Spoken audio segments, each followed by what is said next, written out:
एक छोटी गिलहरी के सामने भगवान बुद्ध ने अपनी हार क्यों मान ली। यह कहानी भगवान बुद्ध की करुणा और एक छोटी गिलहरी की दृढ़ता को दर्शाती है। एक बार भगवान बुद्ध अपने शिष्यों के साथ जंगल में प्रवास कर रहे थे। वहाँ एक नदी बह रही थी जो बहुत बड़ी और बहुत ज्यादा गहरी थी। उसमें बहुत ज्यादा पानी भरा हुआ था। अचानक से भगवान बुद्ध ने देखा कि नदी के किनारे एक छोटी सी गिलहरी कुछ अजीब सा काम कर रही है। वह गिलहरी नदी में जाकर अपनी पूंछ को भिगोती थी और फिर उसे किनारे पे आकर निचोड़ देती थी और वो बार बार ऐसा कर रही थी। ऐसा लग रहा था मानो कुछ पाने का प्रयास कर रही है। भगवान बुद्ध ने उसे बड़े ध्यान से देखा और उसकी हरकतों को समझने का प्रयास किया और उस गिलहरी के पास जाकर पूछा कि ये तुम क्या कर रही हो। गिलहरी ने उत्तर दिया, मेरे बच्चे इस नदी में डूब गए हैं। मैं इस नदी का पानी सुखाकर उन्हें बचाने का प्रयास कर रही हूँ। भगवान बुद्ध ने उसे समझाते हुए कहा, तुम बहुत छोटी हो और यह नदी बहुत बड़ी है और बहुत गहरी भी है। तुम्हारे इस छोटे से प्रयास से नदी का पानी नहीं सूख सकता। जो काम तुम कर रही हो वो असंभव है।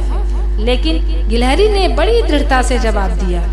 उसने कहा, मुझे पता है कि मैं बहुत छोटी हूँ और यह नदी बहुत बड़ी है और बहुत गहरी है, परंतु मैं हार नहीं मानूंगी। मैं जब तक जीऊंगी तब तक इस प्रयास को जारी रखूंगी। भगवान बुद्ध ने उसकी करुणा, प्रेम और अद्वितीय साहस को देखा और उनके मन में गिलहरी के प्रति बहुत गहरी श्रद्धा उत्पन्न हुई।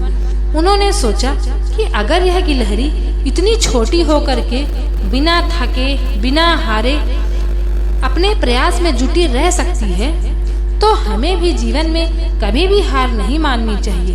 हम तो मनुष्य हैं, प्रयत्न करना हमारे स्वभाव में होना चाहिए।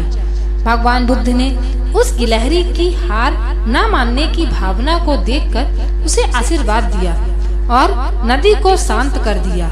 गिलहरी के बच्चे वापस मिल गए और उसे उसकी मेहनत का फल मिल गया।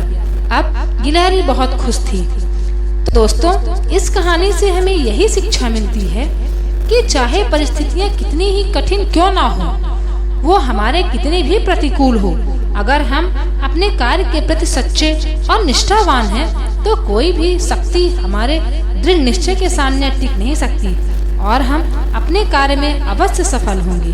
तो प्रेम से